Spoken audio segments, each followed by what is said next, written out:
I'd like to call the meeting of the business meeting of the Board of Education for the month of November to order. The board met in executive session at 6 p.m. tonight to discuss collective bargaining. This is an open public session tonight, and please join me in reciting the Pledge of Allegiance. The flag's at the back of the room. I pledge allegiance to the flag of the United States of America and to the republic for which it stands, one nation, under God, indivisible, with liberty and justice for all. Thank you. I do want to make just note one announcement before we start. We'll be talking about next, because of Thanksgiving, we're off on a different schedule this month. Our study session will be Tuesday, November 24th, and the Board of Education is not having a separate quiet meeting, but this Saturday some of us will be gathering to tour parts of the district to look at property. Just a very preliminary look at what's available. We have RFP on the street to potentially sell some property that we own behind Chattacon and Oranjan, and we've talked about any growth needs that we might have going forward without anything specific in mind, but just thinking that we should be looking at what's out there. So we will be doing that this Saturday morning at 11 o'clock. I need a motion to adopt the agenda. Mary? Second, Christina? All those in favor? The agenda is adopted, and we'll move to Board of Education comments. Christina? Okay. Well, hello. I just wanted to take a moment to thank Jim and Mary again for heading up the subcommittee on communications for the board, also with the recommendations that they brought forth that we discussed at the last meeting. It was just, I think we had a lot of positive dialogue going in the right direction, and I'm just very pleased to see that we are looking more at the transparency and better communications. So just wanted to thank everyone for that and keep that moving forward. Also, I had the opportunity to enjoy volunteering for Tisago's and Octay's Monster Mash. They're just wonderful groups. A lot of families attended, and that was just so wonderful to see the turnouts at both schools. Really got to know a lot of the families more, so I was very pleased to be able to have that time to spend with them and the kids. And a little selfish note, because my kids are all high schoolers, so I get to enjoy the little kids again in their costumes, so just let you know that. Also, I had the privilege to participate last evening with Mary and Dr. Robinson in the inaugural World Language Honor Society induction. What a wonderful evening for those very bright and talented young students, and they even did the Pledge of Allegiance in Latin, French, German, Spanish, thank you, and Spanish as well, so very impressive. And looking forward to many more of those inductions. Let's see, what else? I had also the opportunity to attend the first meeting of the Southern Saratoga County Youth Empowerment Partnership.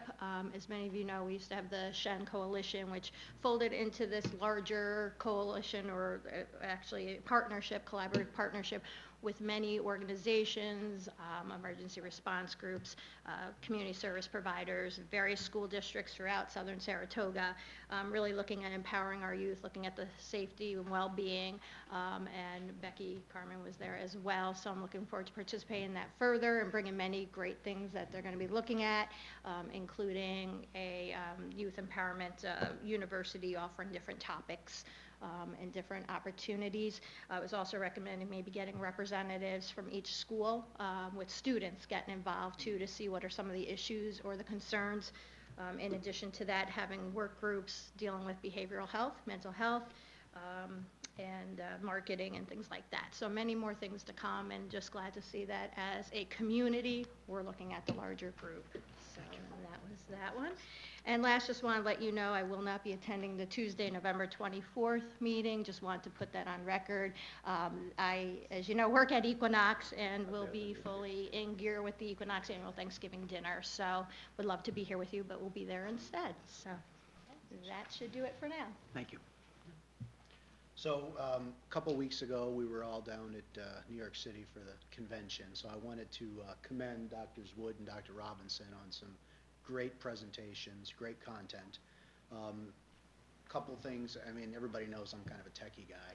So I attended a couple of the technology specific sessions, and one of the things in hearing some other people talk is there's a lot of schools out there that are implementing technology. Shen has done a very deliberate and slow job of providing the technology, but providing the technology that makes sense. I mean, right, technology shouldn't be something that hinders a student's learning ability. It shouldn't slow down the process. It should either speed it up or enhance it in some way.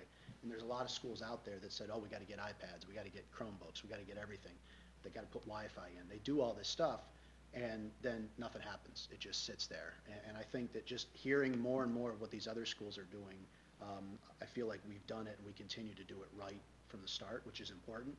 And then the other thing that I heard was some of these schools that were implementing these programs, they bought the software, they bought the equipment, and then they set it on the teacher's desk and said, okay, use it. So a key part of the technology implementation, again, Shen does a great job of it, is the professional development that needs to go with it, so you're getting the full ability out of it. So it's nice to see, and again, we're doing a great job here. We continue to use common sense when implementing, and I wanted just to say that it's good to see that, it's not good to see other schools that are failing, but it's good to see that we're doing things right, and obviously whatever we can do to help other people out and give them advice, we will. So. Good, thank you, Bill, Tom. point of information. Sure. Our microphone's picking up. I sense that I hear people speaking, but I don't sense that I'm picking up much amplification. This one is, yeah. Are you hearing Okay. fine out there? Okay, good enough. Gary, I got a big mouth, you know you don't. That's my comment. Mary?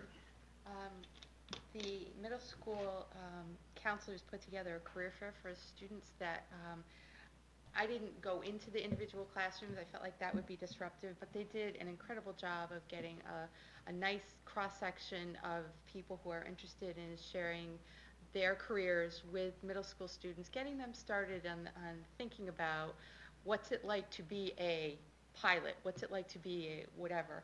And I wanted just to acknowledge the counselors in pulling that all together. It was no small feat, and from what I could observe in the little bit of time that I was there, the students seemed like they were really engaged in listening to what's the day in the life like, and wanted to say thank you for that, and I'm sure it was a productive time.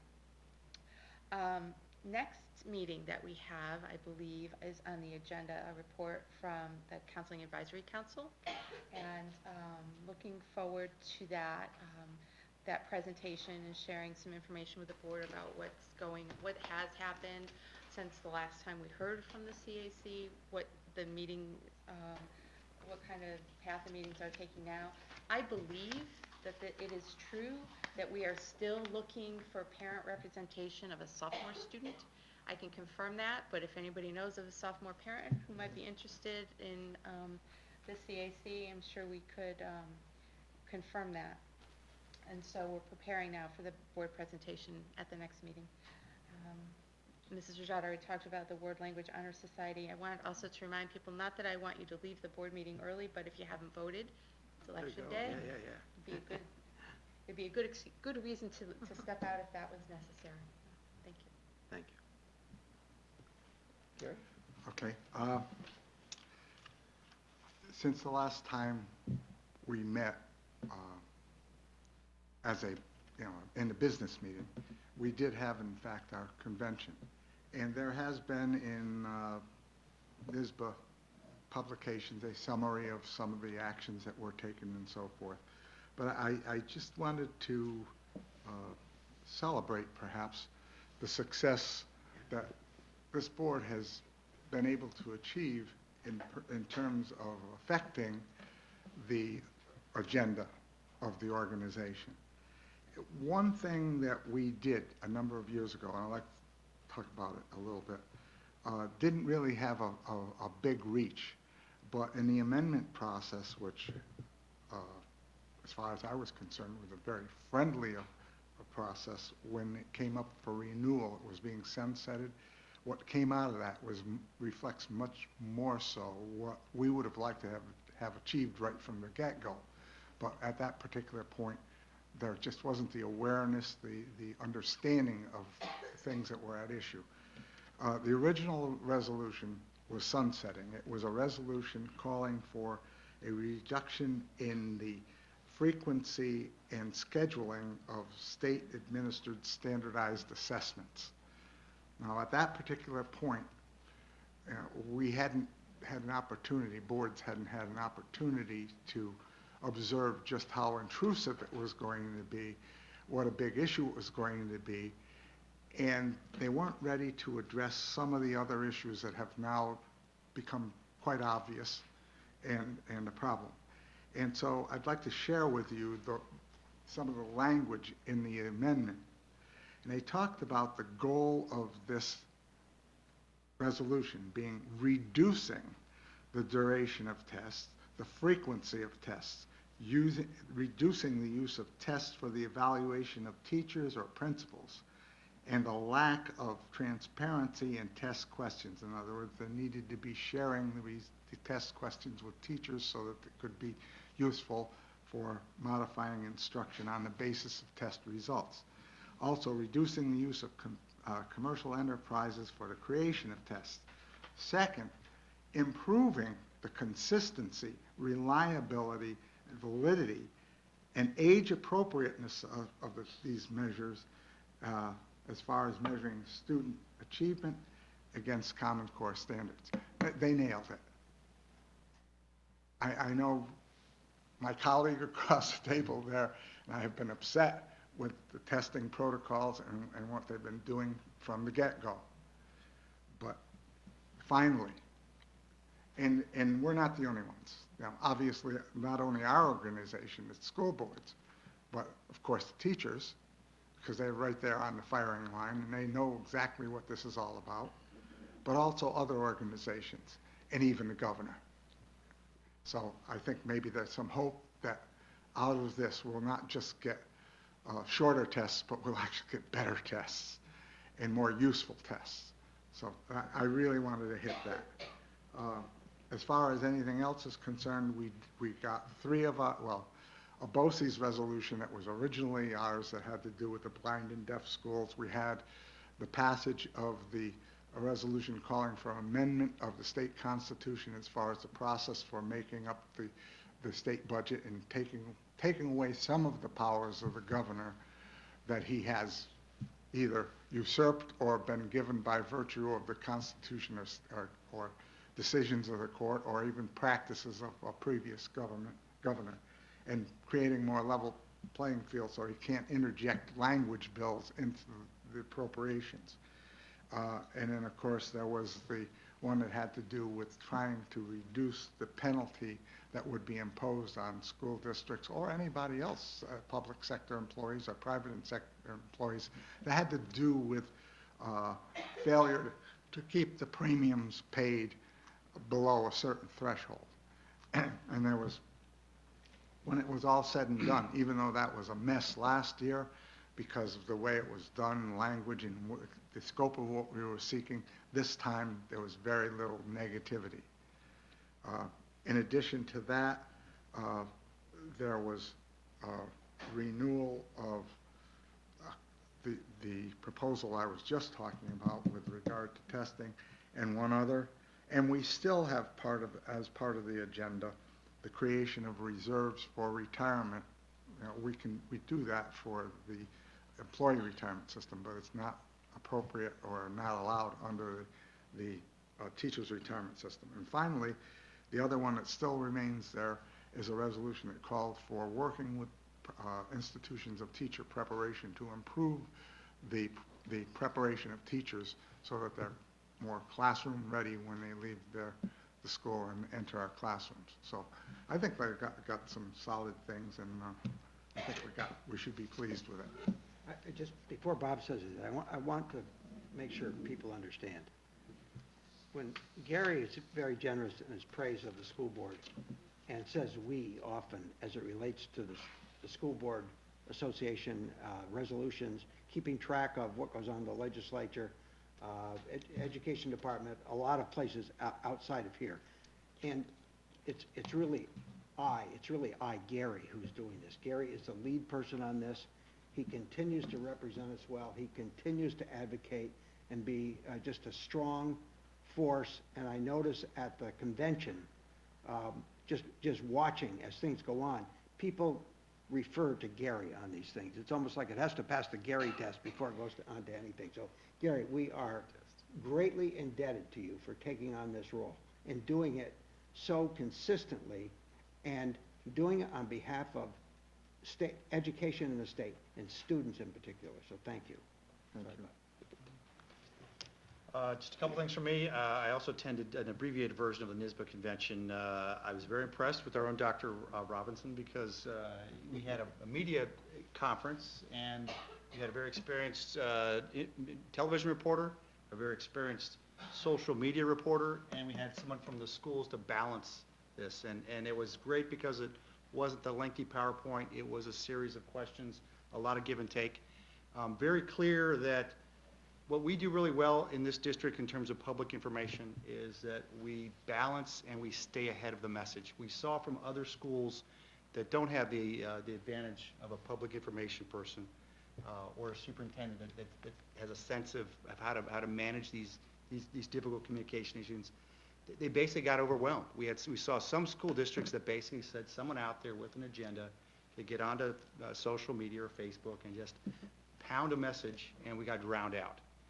I'm very happy that we're in a district that we have a balance of ideas, people can deliberate, can talk about it. I'm not saying we're always right, we'll never be right in everybody's opinion, okay, but we are doing it in a way that I think represents us and is a benefit to the community.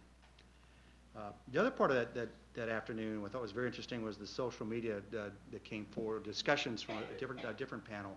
The eye-opening thing for me is that somebody asked this group, what's in the future? And one guy got up and said, and this was a guy that works in the college environment, and he said, what I predict is that the college application process will flow completely in reverse. We live in a time where, you hear this commercial, when banks compete, you win. Well, you might find that students who are out there and doing things, and it's out there in a way that anybody can look at, colleges might compete for them. So think about that. Think about how our world will change. Instead of it being the standard, you have to go apply and feed all these things into a system that seems a lot more flexible, a lot more agile, but it may just completely be reversed, and they may come to the student, they may come to the school. So I don't think that's going to happen in the next few years, but that is sort of the path we're going, and you tend to see it with things like mortgages and stocks and the amount of times you get approached on the web, but I think something like that will happen for our students definitely in our lifetime. Overall, this year continues to be a lot more listening, a lot more communicating. I think we're doing this well as a board. I think the presentations that are very straightforward, 1 or 2 pages, and a lot more conversing instead of rote regurgitation is working very well, and I would say thank you very much for doing that. I also want to say thank you very much for the support of the district mission statement. We do intend to continue that as part of our goals, and look forward to doing that through this year. Thanks. Thank you, Bob. I just want to mention a couple of things. One, to the board themselves, there's a large envelope here with a lot of drawings from students and a number of cards from people at Shattucon, recognition of the fact that last week we celebrated board service for people, and I like this card that says, in case you haven't heard it yet, you're just as nice as people get. Thanks, everyone. And and another card and hand-drawn pictures, and I'll pass those around. It's always nice to be recognized and appreciated, especially when students and staff are involved. So I just want to mention that. I do want to mention that this week, just an advertisement on Thursday night, there's a high school to college transition night that's going to be held at the High School East Little Theater from 6 to 8 p.m. We just Mary mentioned the counselors and trying to keep focusing on getting information out to people in a timely manner, and sometimes doing it more than once so that we make sure we're covering the whole field. And that's a really important thing. Bob mentioned communications, and that fits into that. How can we better communicate with people? I do want to mention, so the board has a life outside of here, and I want to recognize, and invite you to, Christina is involved with Equinox, and she and some of her friends are having 10,000 people for Thanksgiving dinner. And if you want to join and help with in volunteering, I know probably there are a number of students from here, I'm sure, who are participating from Shenendehowa. But just in recognition of that, it's wonderful community service, Christina. It provides a service that, unlike anything else in the Capital District, throughout the year, as it relates to a meal for people at a time when we're all celebrating what we're thankful for. Some people don't have as much to celebrate, and so to provide a meal is just a wonderful thing. So I thank you for that. Finally, I want to mention before we move to the public comments, this may be a little bit awkward tonight in terms of wording. I've tried to catch what's on the printed agenda and what's on the wall for the statement we give is a little bit different.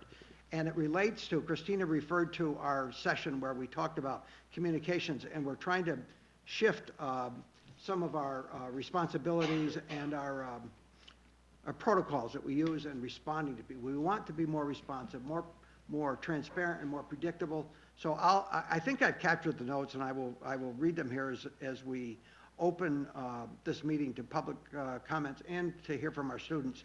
We normally give this message, which I'll try to read and hope I've got it. What I say and what's up there say the same thing. This is an opportunity for the public to address the Board of Education. Are there any residents in attendance, especially those who would like to speak? The board will not address specific comments, but ask for your name and address in the event follow-up is necessary. The board reminds residents that the public comment portion of our meeting is only one item on a long agenda. We therefore ask that each speaker be as succinct as possible and the remarks be limited to 2 to 3 minutes. We also expect that residents speak in a respectful and courteous manner so as to model proper civility and decorum for our students, and we'll do the same. Residents may also contact the board via boe@shennet.org. All questions come into, and this is a change from what we normally print, into the Office of the Public Information Officer and are shared with the board and or the superintendent as appropriate. Policy questions and concerns are typically answered by the board president. Operational questions and concerns are typically addressed by the superintendent. So with that statement, I'll invite if anyone from the public would like to address us tonight, you're welcome to do so at this point. And or students. Students get here quicker anyway, right?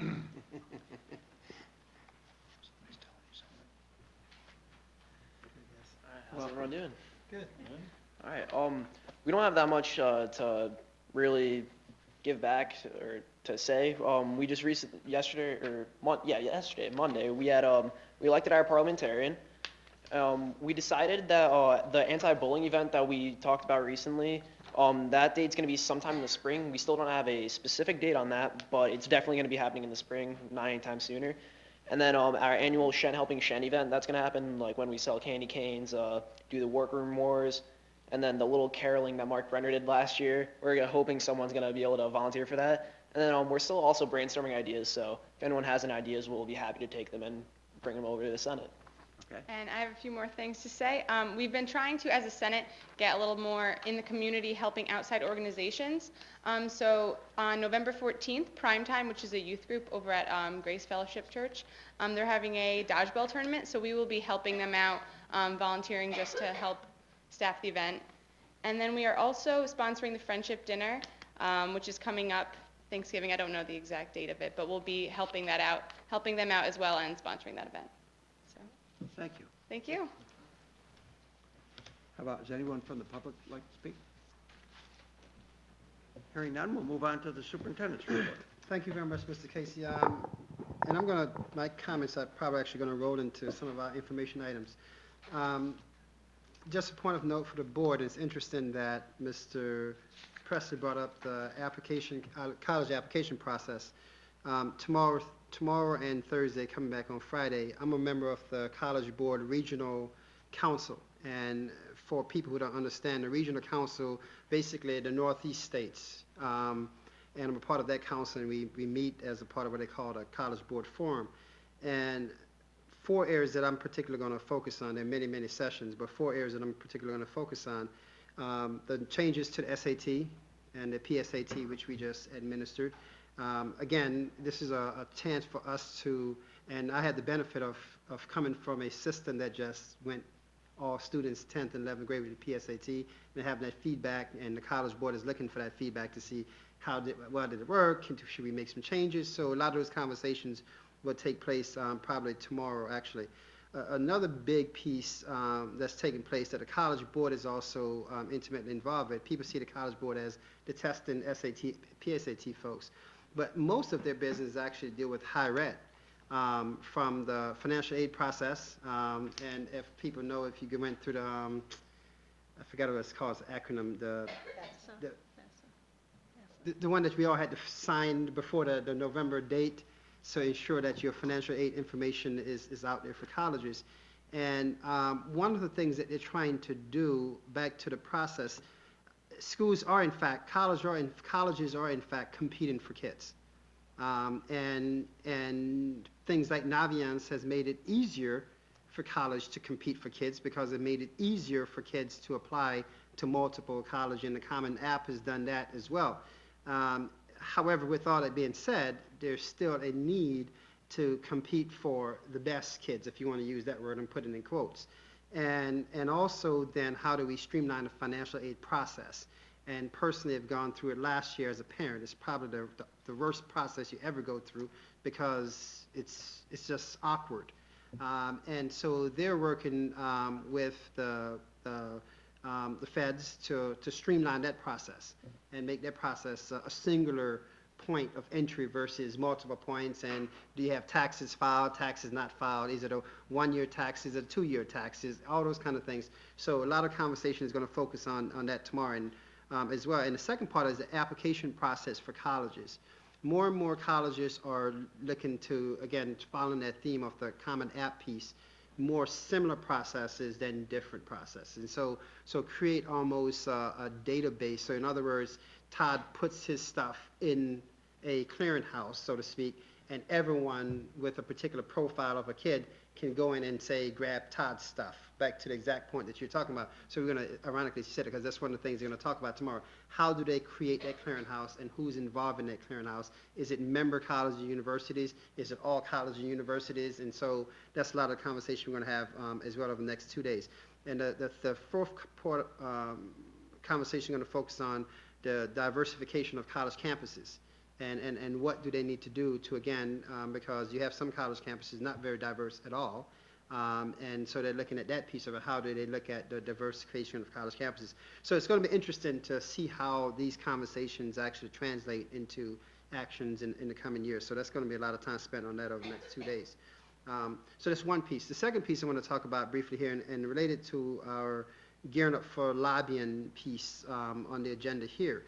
On next Monday, the 10th, we have a collaboration meeting, that's what I'm calling it, with representatives from the Teachers Association, Administrative Association, CSCA, PTA, Board, who am I missing? I think all the respective key stakeholder groups and union groups. We are meeting on Monday to talk about many things, but one of the things that I want to have come from that meeting is something that we did last year, and it was pushed largely by Megan De La Rosa and STA to say, can we get a joint statement out there? And we did that, and now I want to expand on that joint statement to bring all the other stakeholders into that piece of it, and since we have this meeting geared up to do so.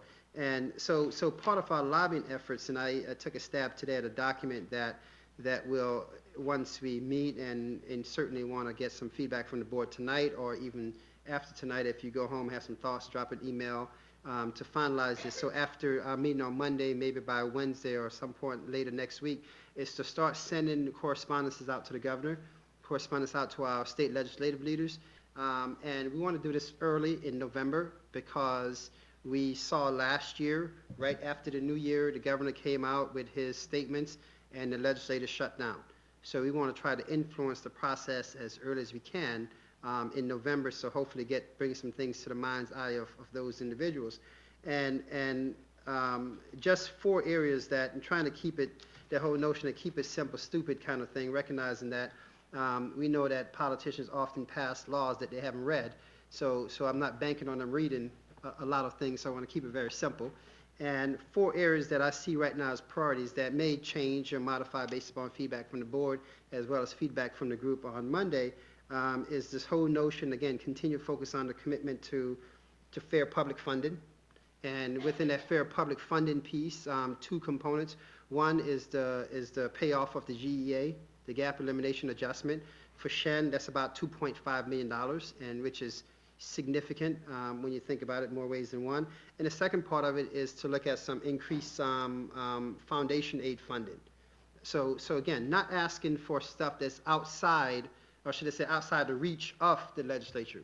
And I think that's where the mistake have been, I think, in the past with lobbying efforts. We ask people to do stuff that we know that they can't do, won't do outside of their reach versus asking for stuff that's doable.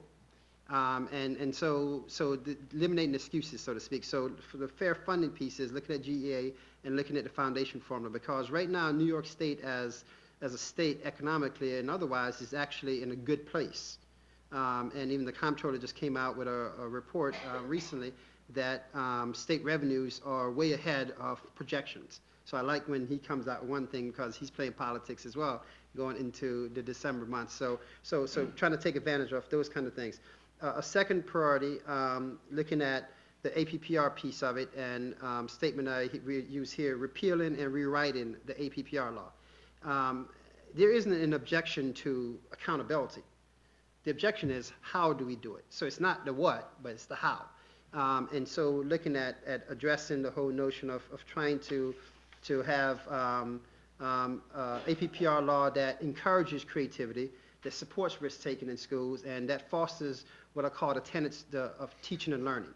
Right now, the law doesn't do that. It kind of, quite frankly, just force people backs against the wall and give an awkward approach to teaching and learning. And then the third priority, if you will, is how do we better align quality standards with appropriate assessments? Again, the objection isn't to standards.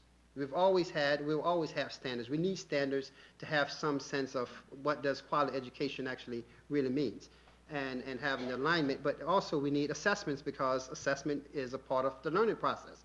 So trying to align quality standards with appropriate assessment becomes the piece that we really want the legislature to focus on. And part of it is an admission that right now what we're doing has failed for a variety of reasons. So it's not Common Core bad, Common Core good. It's a combination of things have created a dynamics that's not very positive right now.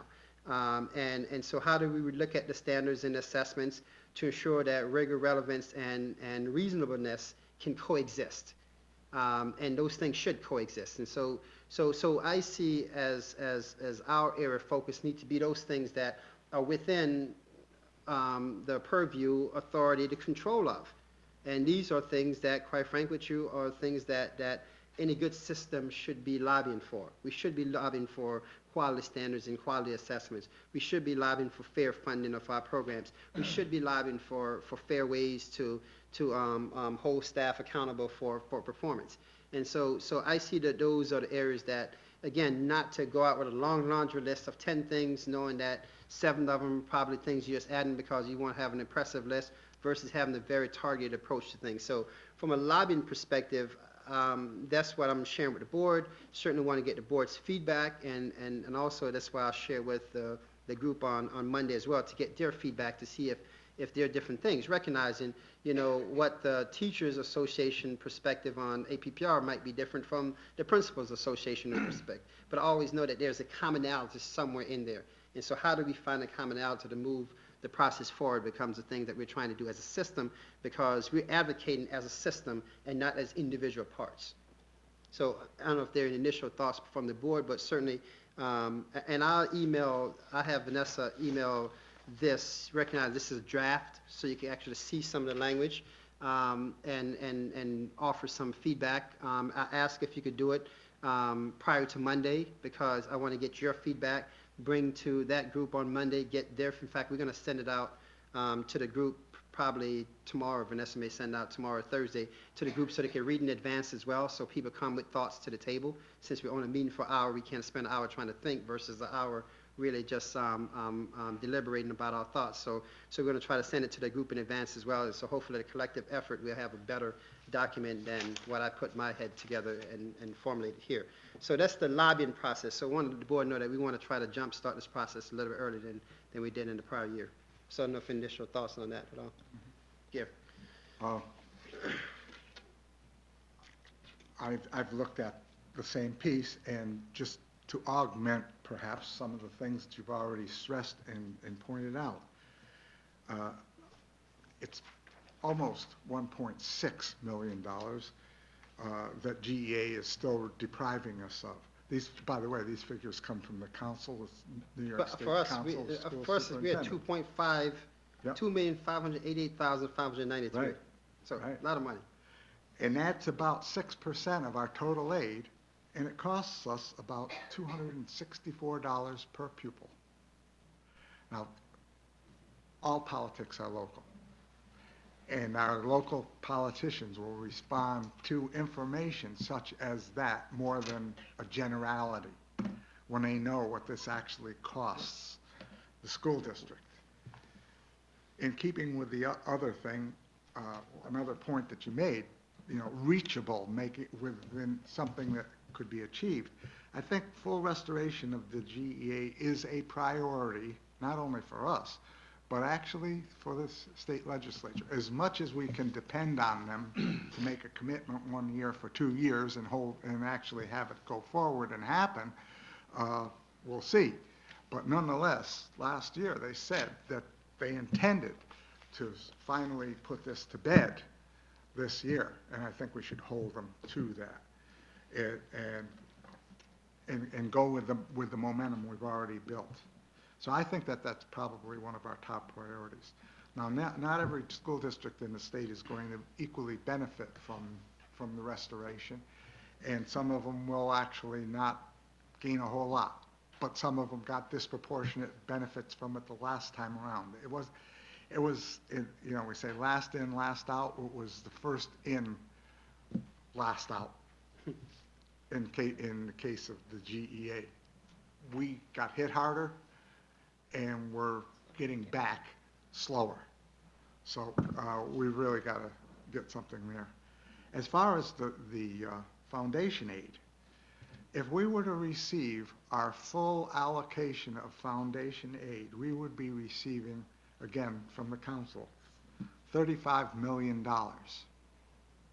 What do we actually receive? 27. That's about $8 million, obviously. Or $860 more per pupil. So that's important to us. That's a bigger rock to move it and so forth.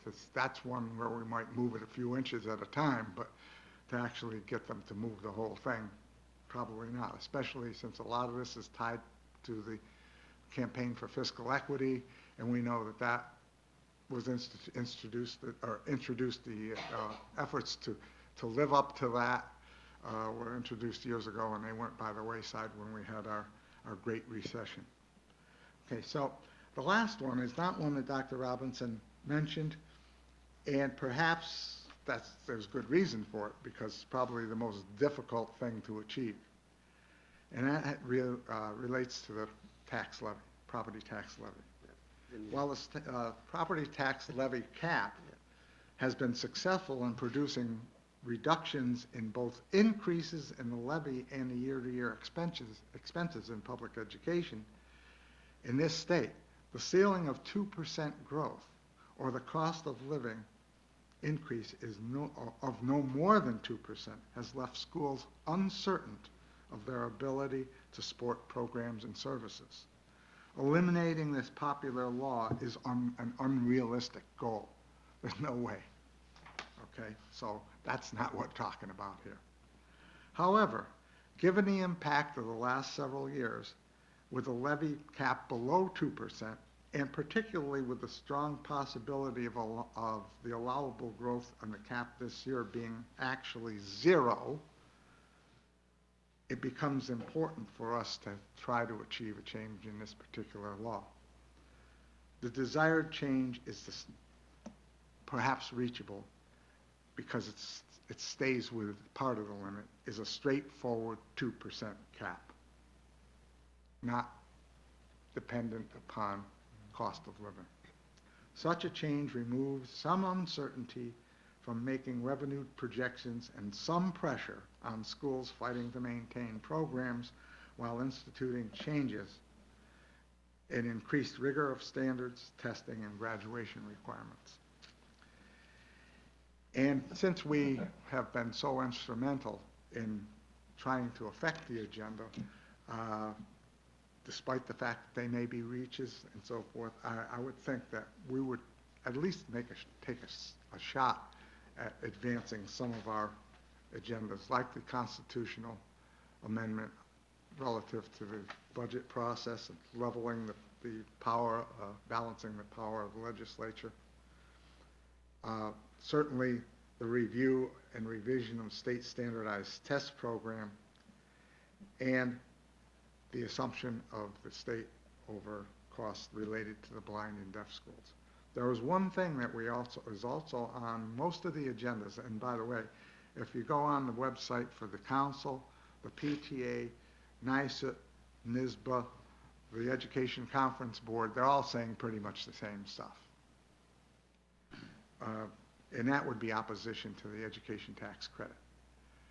That sounds like it's an anti-public taxpayer type of thing and that we're being just self-serving. Well, obviously, we don't want to lose revenues that would potentially be beneficial to public education. But the reality is that this is promoted partly as a means of allowing people to have a choice in education.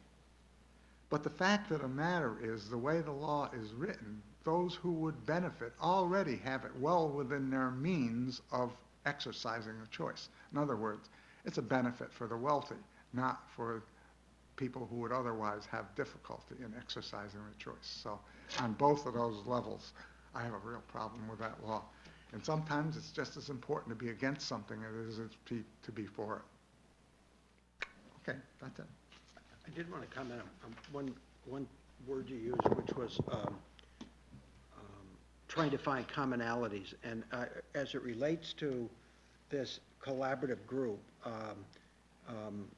especially Megan and Deanna Stevenson got together and nudged us on this and trying to bring people together, and the district has widely embraced it.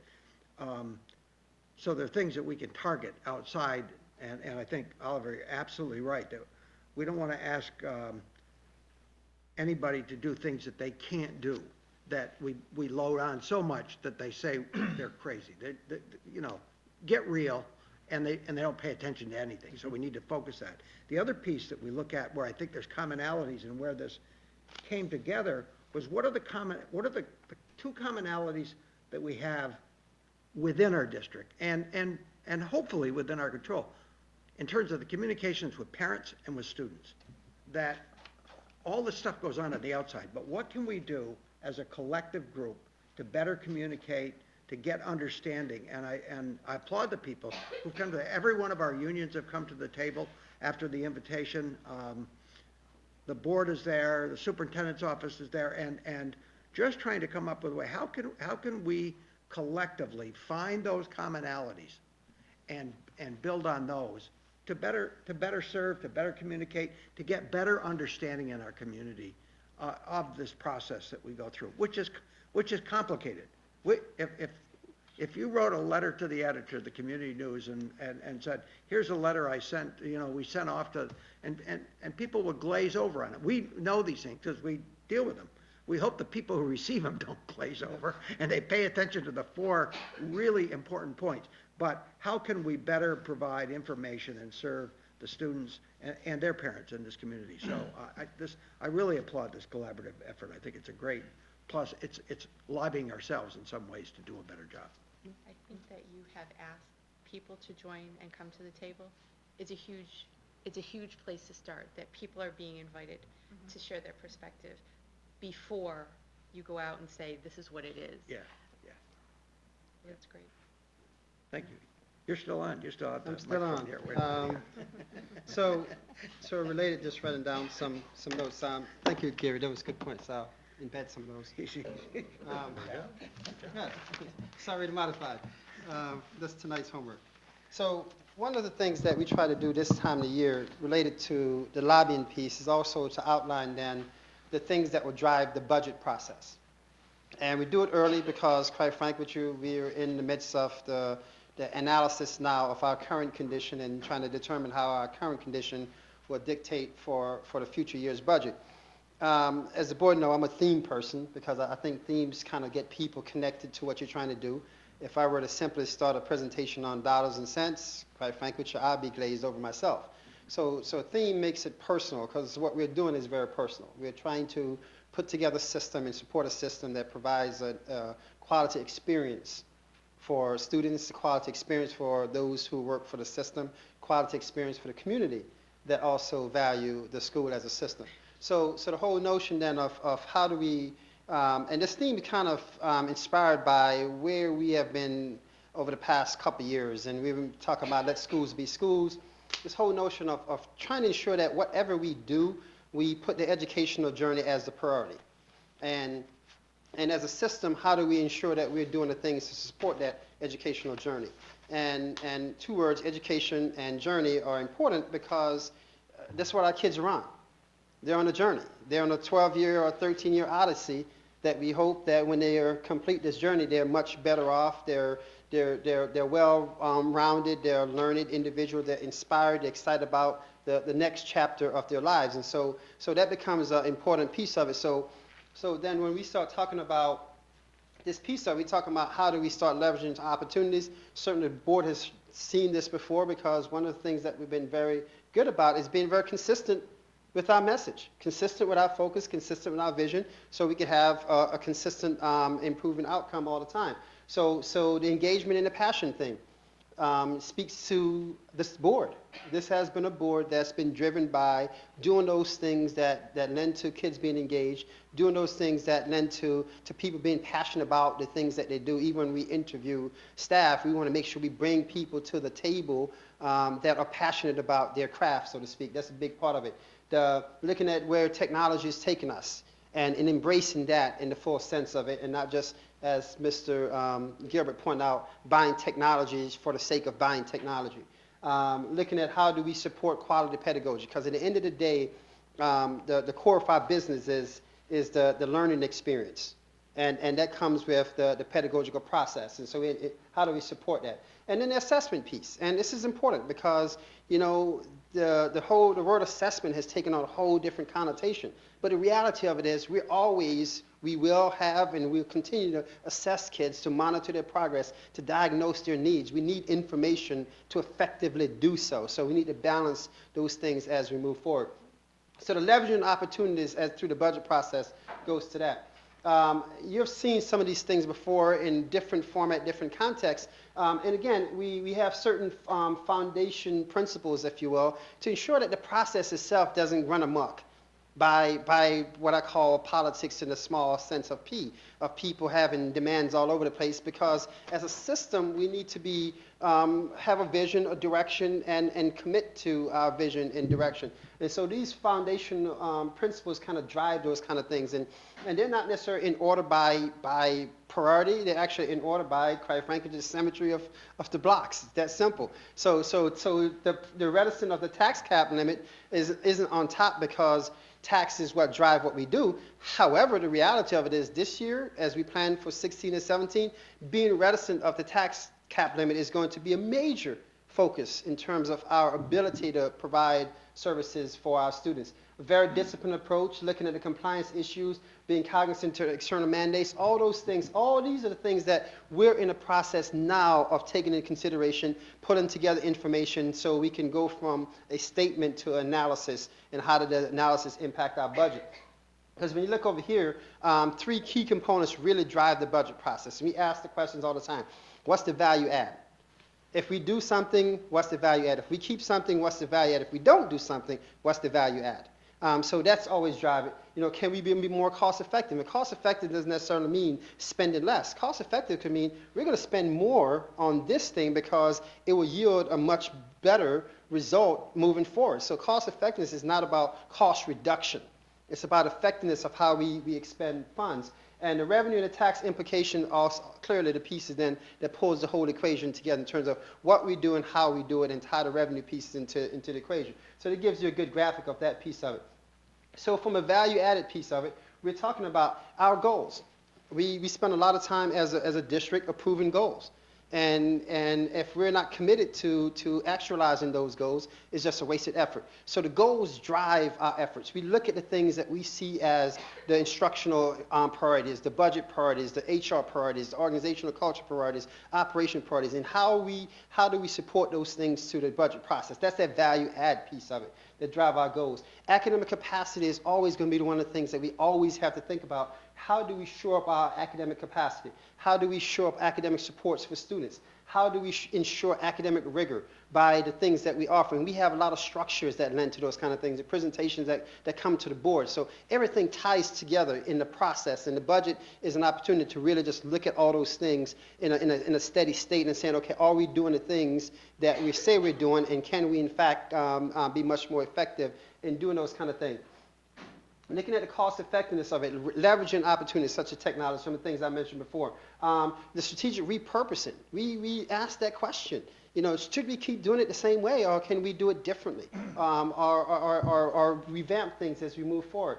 Controlling what we know right now. I mean, we're a human-intensive business, so controlling costs doesn't necessarily mean cutting costs. Controlling costs is about how do we different structures, so again, we utilize the power of our compensation to drive and affect change in very positive ways. And so those kind of things also play out in collective bargaining agreements and things that drive the salary components. And this last circle, the revenue and the tax impact is one that we watch very carefully. And when you think about it, most of our conversation is over here in the value add. If I had to put on a percentage, 60% of our conversation is value add, probably 30% of it on cost effectiveness, and then we put all that together and say, okay, what does this mean? Literally, that's how to translate. So the tail isn't wagging the dog. We're not starting with, okay, let's define our revenue limits and then disperse out. We say, let's define our needs, our program needs, come to that conclusion, and then say, okay, what's the affordability of that? So we have a real honest deliberation about what we do as a system. So that the revenue and tax piece is an important piece that we have to talk about. I mentioned the GEA right now. We have a significant amount of dollar on the table. It could be 1.6 or it could be 2.5. It doesn't matter if we take the lowest number, $1.6 million, still a lot of money on the table that we need to figure out how do we recoup and can we recoup. The tax cap piece of it is an interesting piece. And I show this graphic for the purpose of the board because when you think about the last 3 years, our tax levy, the amount of taxes that we go and collect, the levy amount, the money that we levy, the average is about 2%. The tax cap limit would have allowed about 3.8%. And the board's been very deliberate about making sure that we're not just asking taxpayers to pay more just because we can, versus asking taxpayers to pay what we think is reasonable to support our programs. And contrast that with the potential of a zero. So this kind of put that zero in the context. When you look over the 3-year average, because zero by itself may not necessarily mean something because people could contrast it to something that's negative. But when you contrast it to our 3-year average, it kind of puts a different context on it. Similar to things that we look at is then our tax rate, what we call the true tax rate, because we have 6 municipalities, all have different tax rate. The true tax rate runs across all 6 of them and kind of average it out, is less than a % increase. Because we've had years, we've had certain towns had negatives and certain towns had positive, but the impact over the 3 years is less than a %. So those are important things for people to have the context in terms of the tax piece of it as we move forward. Another big piece that we're fortunate here is that economically we're a growing community, school community. And so our property value, the value of all the properties within the school, the taxable properties within the school district has increased on average over the past 3 years about a little bit more than 1.5%. And so that's been good for us because it gives us the capacity to socialize, if you will, the tax impact across a larger base. And so people individually don't feel the tax impact as much versus a decline in valuation. So those kind of things impact our fund balance capacity and some of the other things that we want to talk about. So when we look at the revenue side, and we get deeper into the budget, look at the revenue side, those are the things that we're going to talk about. If you notice that nowhere on here we mention state aid, because quite frankly, state aid has been pretty flatline for the past several years. So we're making assumptions of flatline, and we're talking about what are some of the other things, if they change, they could have a pretty significant adverse impact on our ability to put together a budget that we're talking about. This slide is one that you have seen. Context is important because I think when people think about the budget and think about average over the past 5 years, we're less than 2% increase in the budget, which when you think about organizational growth, pretty flatline as we move forward. Similarly, when we look at the shares, the distribution, pretty flat line. When we look over the past, this case is a picture of 3 years, pretty flat line. The distributions are very similar, and it's by design. We want to make sure that the things that we see as a key focus, we continue to focus on the things that we key focus and support the things that we need to support on the other side. So those are key things. So as we think about then, what are some areas of focus? And the qualification to this slide is not everything listed here will end up being a budget allocation assigned to it. So that's the qualification. So part of it is, you start this process with many potential options and possibilities, and then you come down to here, the final few. And so this is kind of one of those things to say, okay, how do we categorize things in a very manageable way that we can wrap our hand around the process? So when you look at the three, ironically, the one in the middle has to deal with what we call instructional cost drivers. And somebody say, well, that's the longer list. Yes, that must be the more important list. Ironically, the most expensive of the three is actually the external cost drivers when you think about pure cost, in terms of pure added cost to the budget sequence. So when you talk about external cost drivers, we have some potential good things on the horizon right now. As you recall, in past years, the focus on pension costs was always a big priority. Pension costs have been stabilizing, and we don't have the final numbers yet, but I have from a good source that our TRS rates are actually going to be lower next year, so that's good news. ERS rates are also expected to be lower, good news. So the stabilization of pension rates are good things for us because it's not added costs coming to the equation. So the added cost is a piece that's always the difficult thing we have to deal with, because if we add in costs to external factors, we can't even deal with what we call our instructional needs. So stabilization, those things are important. Similarly, because of some things that we have done in health insurance, we're going to see a stabilization. Not necessarily going to see a flat, but we won't see what we have seen in some years, the double-digit increases in overall health insurance costs. We're going to probably see some low single, mid-range single digit, which is great. But when you think about spending almost $30 million on health insurance, those percentages add up very quickly. So perspective becomes important. So we're watching those kind of things. Watching the Affordable Care Act as this is where federal politics comes into play, because the way the presidential race goes, the way that a lot of these things go on the federal level. So we're watching that particular piece very closely. So, and I put this last piece on here because this is one of those things that absolutely drive me one of those things that we have to contend with. I'm going to personalize it.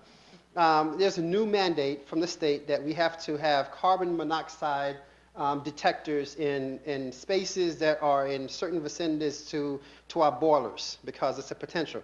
So when you think about most schools, boilers are strategically located in places that are occupied because of heating spaces that are occupied. So essentially, it is translate to a lot of carbon monoxide detectors. And by the way, these aren't the ones that you go to Home Depot and buy.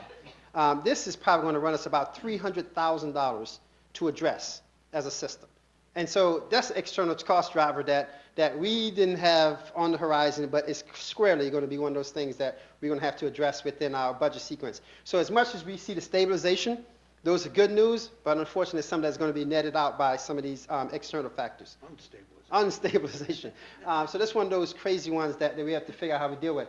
In the middle of it, the instructional pieces are some of the traditional pieces that we look at. We continue to look at the enrollment and class size implications. We know we have the bubble that's in middle school, and we'll live in the middle school for the next couple of years. We know we need to continue to look at stabilization enrollment at elementary level, and we went through that process last year of looking at tweaking some potential boundaries, so we're going to look at those kind of things. Student demographic shifts. We heard from Rachel last week, not only from an ENL demographic shift, but we have a lot of demographic shifts within the school district. So how do we address some of those kind of things, from culturally responsive education programs to simple things such as multilingual documents? And someone probably say, well, what's the big deal to that? When you socialize it across 10,000 kids, potential households, and having things in I'll give you an example. I was at Octave this morning, and they were trying to figure out how many different languages the state education department produce tests in.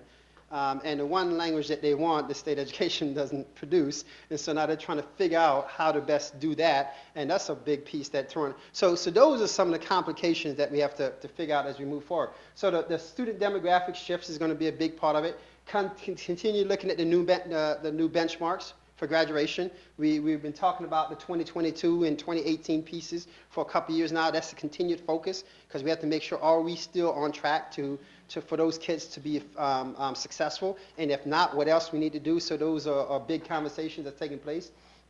Preserving experience and quality staff. We've had certainly for the past 9 years, this kind of silent formula that we say we budget average step 4 when we hire. In other words, we can hire some at step 12, a lot of them at step 1 and 2. However, the last couple of years, because of how the market has shifted, we've actually hired particular teachers with a lot more experience coming in.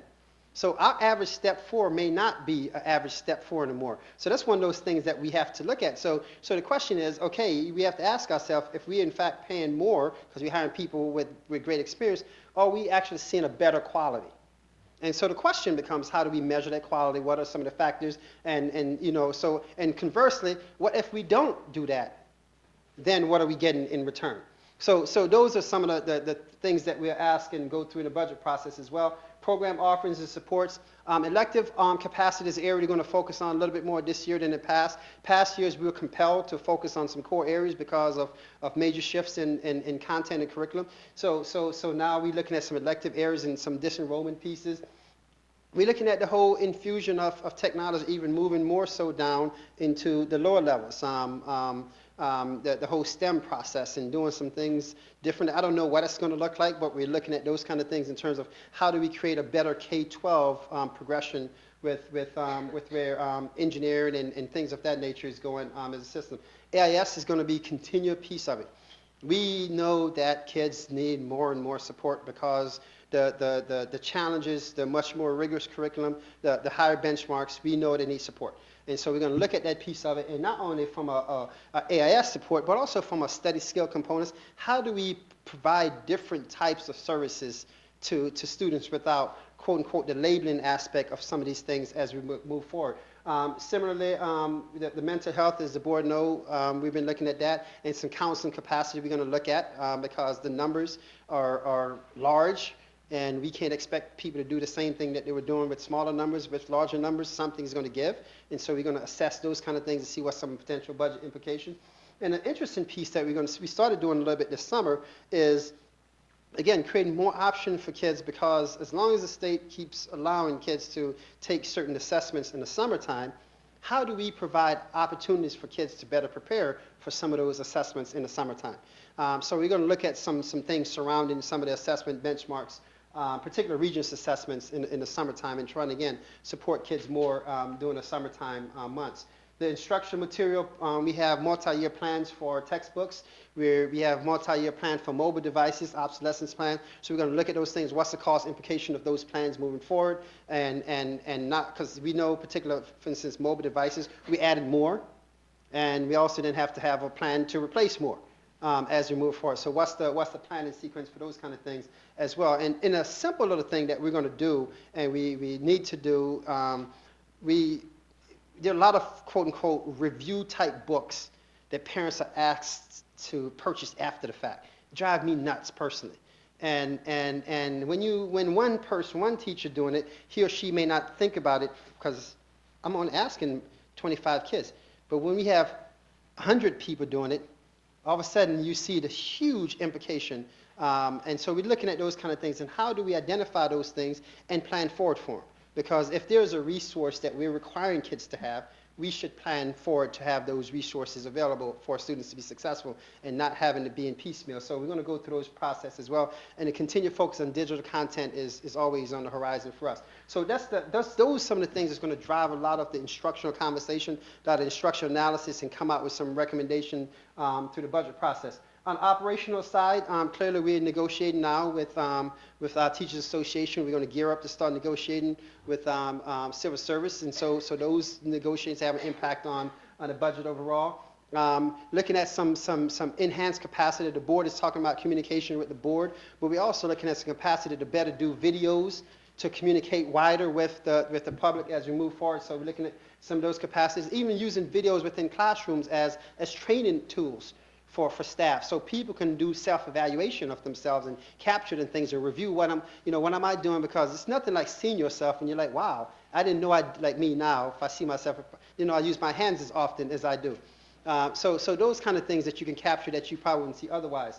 We're in the process of putting some plans together, and these are going to be longer-term initiatives than shorter-term in terms of trying to a comprehensive classroom replacement plan. And put it, again, in the context of how many classrooms we have across the school district. Many, many, many. So trying to come up with something that's a little bit more comprehensive versus the piecemeal approach that we use now is something we're going to look at. Will this translate to a budget impact? I don't know. To what degree? I don't know. But we need to put a plan together so we could have a process moving forward. Similarly, we're going through a process now of assessing playgrounds.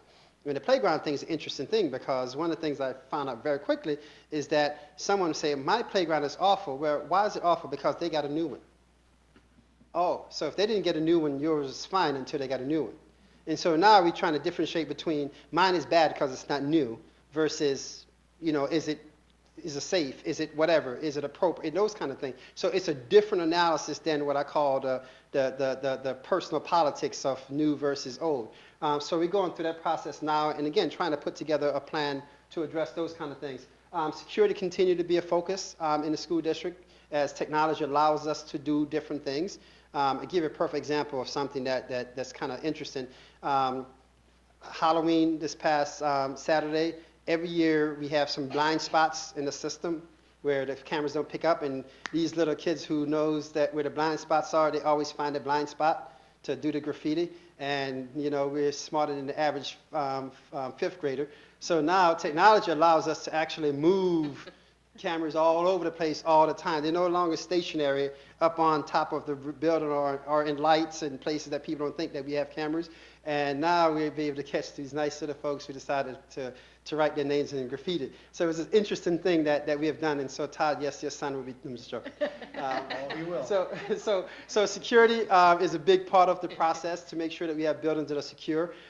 Big thing that we're doing now is getting our athletic fields on a cycle for use, and if you drive through the campus on any day, athletic fields are used widely from sports groups, and I see Scott here. Color Guard is a great user of our field, and they're a wonderful user of our field because they clean up after themselves. Kudos to the Color Guard folks.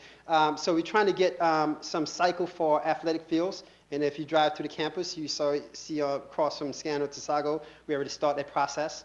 And trying to get it into a cycle so it's not a huge cost versus something that we do every year and rotate through and have facilities available. So those are some of the things that's going to drive a lot of the discussions within the budget itself. And finally, the piece that I always end with is that if you notice that other than the comments about the tax impact, we don't talk about dollars and cents. Because the minute we become hostage to dollars and cents, we stifle our creativity in terms of really looking at things and analyzing things and asking those key questions and having those crucial conversations about how we best do it. So it is about how do we best design program and services for kids. It is about how do we ensure that the journey that kids are on is a journey that, quite frankly, we're proud of and proud to support and facilitate that journey. So that's what's driving our budget process. And so over the course of the next several months, information will be coming to the board. A lot of analysis. We do a lot of analysis when we find out certain things that we won't recommend, will recommend, rationale for recommending, rationale for not recommending. But the process is going to be very deliberate, very focused process that hopefully when we're done, we put together a budget that we can present to the board present to the community that says we're better off as a system because of what we're looking to invest in the system.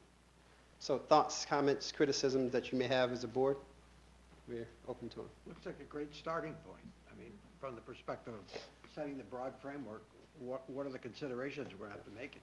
Then it becomes a balancing act, doesn't it? It's just a question that came up, and it's probably too detailed for what we're doing. You're talking about the replacement process for technology and so forth, and there is both wearing out and obsolescence. There are times when a certain level of technology is no longer backwardly compatible with, the new stuff is no longer backwardly compatible with other things we have.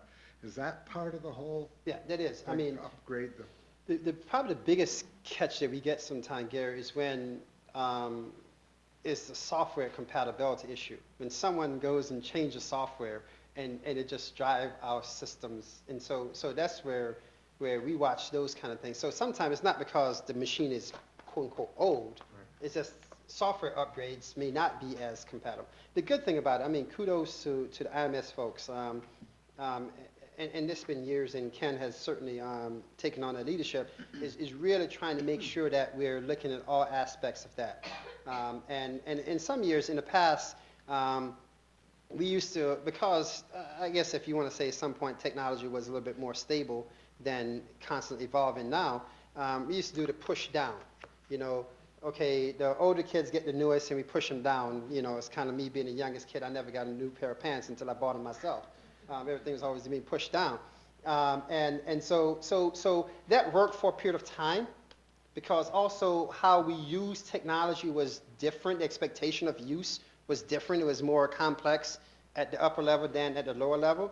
The reality of it now, it used to be like this kind of thing. Now it's like this.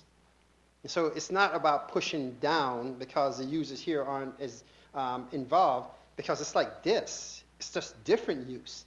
And so our obsolescence model has to take that into consideration as well, and seeing how. So now we're trying to figure out, you know, what type of technology can actually go across the continuum, and so subsequently then how do we look at that obsolescence piece as well. So it's a different look at obsolescence that take into consideration some of what you said, but this is a new phenomenon to technology, because kids in kindergarten need machines that are just as, using the layman's term, powerful as the kids in high school.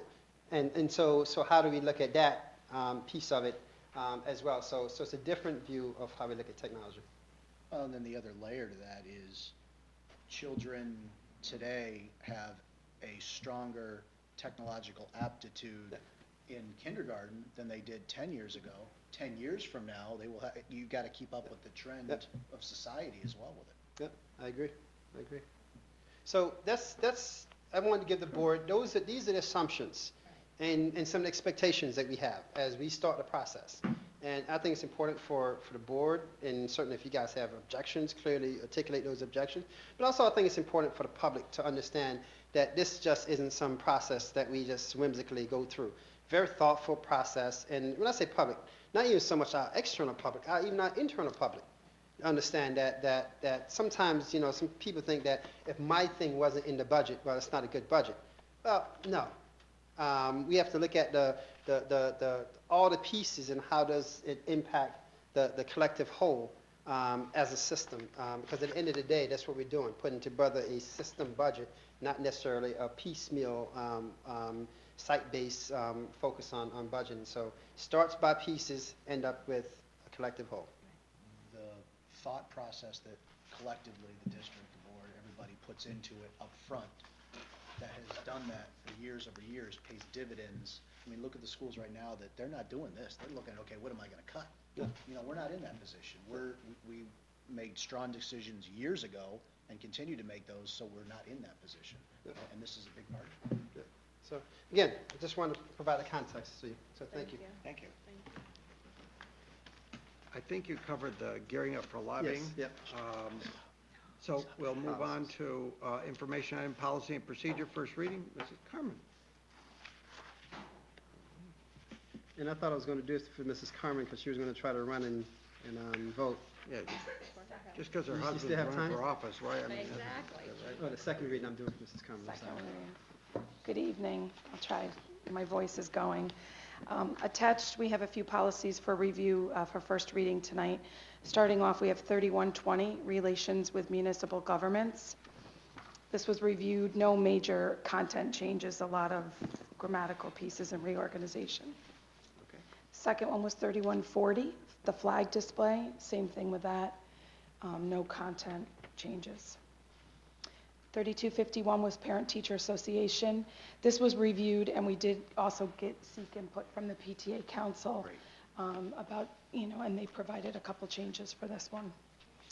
6350, that one is being rescinded, recommended for, it's included into other policies. And 7330, searches and interrogations. Again, this policy was updated to reflect our current practices. Any questions? Comments? Thank you. That was easy. Thanks. We'll move on to consent items. We have treasurer's report and minutes. Can we get a motion to approve the consent items? Todd, a second. Christina, any questions or comments? My questions were addressed. All those in favor? Motion carries. The consent items are approved. We move on to action items. Business items, the first one is approval of the clubs and non-cash clubs and cash room accounts for 2015 to 2016. I'm glad to see this. This is the one that I forgot and asked. Did we ever do that when we were doing the audit thing and say, oh yeah, we do it? We're doing it right now, in fact, yeah. Any questions on that one? Can I have a motion for item number one, approval? Todd, second? Gary? All those in favor? Motion carries. We'll move on. We have bids for normal bids that we see this time of the year, right? Loader rental for cleaning up the snow and all those things, and the reconditioning services of football equipment. Can I have a motion on that? Mary, second. Christina? All those in favor? Motion carries. May I start singing the snow song now? Yeah, we're getting close. I brought my snowblower in for work today, yeah. No, good for you. Okay, great, yep. Contracted services, Captain Youth and Family Services, we do a lot with them, including at Cheryl's Lodge and some other services that we cooperate on. Can I have a motion to accept that? Christina, second. Mary? All those in favor? Motion carries. I wondered why we had people from Color Guard here tonight. We have two donations on a Color Guard truck, and then band boosters and the 3D printer from Alec Kalish. Is there any, well, let me get a motion to start with. Mary, second. Christina, any comment on that? Any additional comment? Scott? You're smiling? If there's any questions, I don't know if there's any questions. Is it green? It's white right now. It's white right now. But, I was thinking maybe you and I could pose and we'll get with one side and then the other side. Absolutely. Thank you, Scott. Thank you.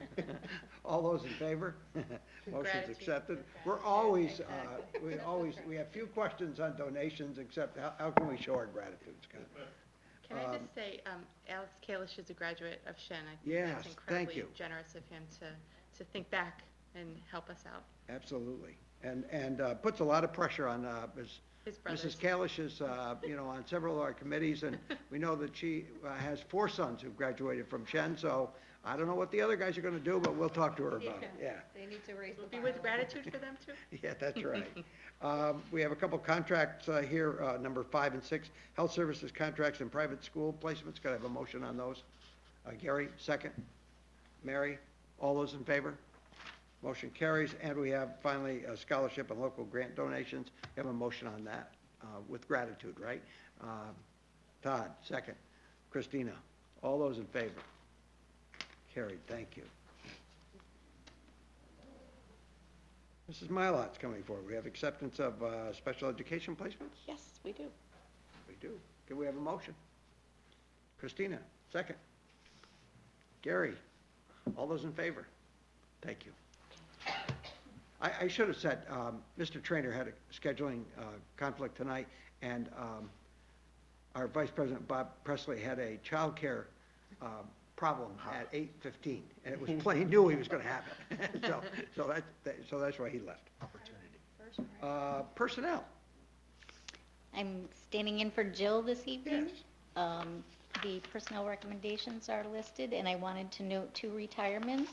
Thank you. Colette Jasinski, a music teacher, retiring at the end of business on 2/26 after 13 years of service.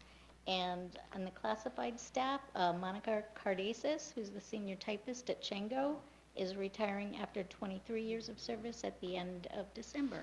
Does she have an addendum with the ECA? There was an addendum as well. So you guys have an addendum? Yeah. Can I have a motion? Mary, second. Todd?